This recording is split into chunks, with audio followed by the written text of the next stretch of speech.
first day of school. I mean, you've only been here, what, a couple weeks now? Yeah. And now you're kind of thrown into the start of school. It's tough enough to move into a new job, let alone when you got the start of the school coming. So what's that been like to kind of get adjusted and move into all this? Well, it's been enjoyable, really. I just need to prioritize things of what needs to come first. I mean, obviously my number one priority was to get principals in our schools so that we had some leaders in the organization here. Although the people, I must say, the people who were serving in acting roles did a wonderful job.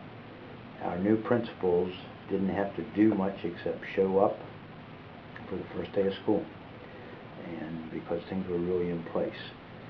And that was, I don't know if you want names, but Zane Fake at the 5th and 6th grade building prepared for the opening of school. And Keith Hinton prepared school at the 7th and 8th grade building, which is east and west. Are you familiar with the setup here? Okay, I still have to think about it sometimes. They really did literally have everything ready for them.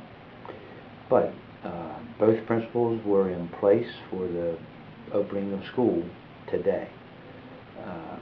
Joe Perch, who was in 7th and 8th grade, and maybe you know this. You were at the board meeting last Thursday. No, not the last one, but the one before that. Oh, but I know the info, at the last one, he was here last week for the in-service stuff and all that, so he got to know his staff and all that. And obviously met the students today. Ron Cocaine at the 5th and 6th grade building came Monday, which was sooner than I really thought he would get here. So he was here Monday and Tuesday Monday and ready for the opening of school today. But that's the school Zane got ready. I wonder if you can meet him.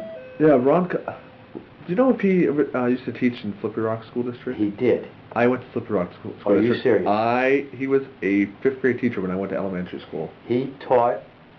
He taught for 16 years. Yeah. And he was a principal for 10 years. Yeah. Yeah, that's a small world. And the reason he is such a fit for that building is 16 years of teaching, 5th and 6th grade. You mentioned 5th. That is a 5th and 6th grade building. And now he has 10 years as the principal. And I think he's only been in 2 districts in his life. Slippery Rock, which may be his home. I'm not sure. Yeah. Yep. And now he's in Pencrest. Are you familiar with that? Not Pencrest, but... That must be pretty far up in the northwest corner, I think. So he's been there for 10 years. He was a principal, though, for some time, I think, at Slippery Rock.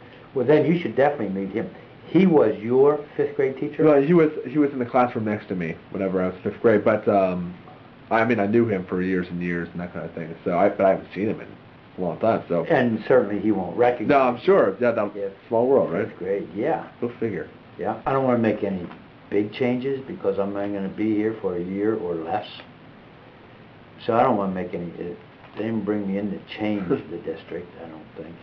But I do want to refine as many things as I can so that the person who succeeds me here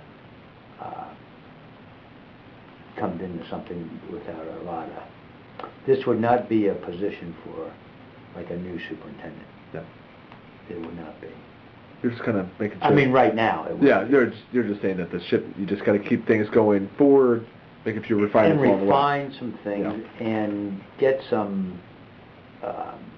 the district needs some stability in leadership, no question. So I'm looking towards that with our principals, and I want people to have reasons for staying here.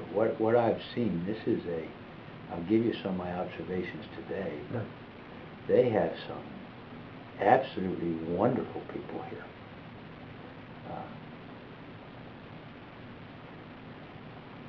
And not just, I don't mean that they're just nice people. They're knowledgeable, they're efficient.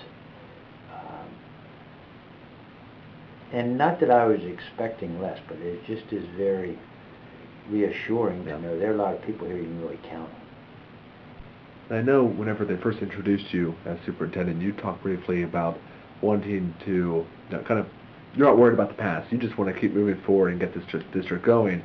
I got to think a lot of residents here would love to see that happen, to have Southeastern forget about all the controversies and that kind of thing, and just move on. Exactly. And I guess that's what your hope is. That's my mantra. You know, that is really what I want to do. And I think that's what people want. That's what people have to do. Whether they want to or not, they have to move forward. That's, you know, our mission here.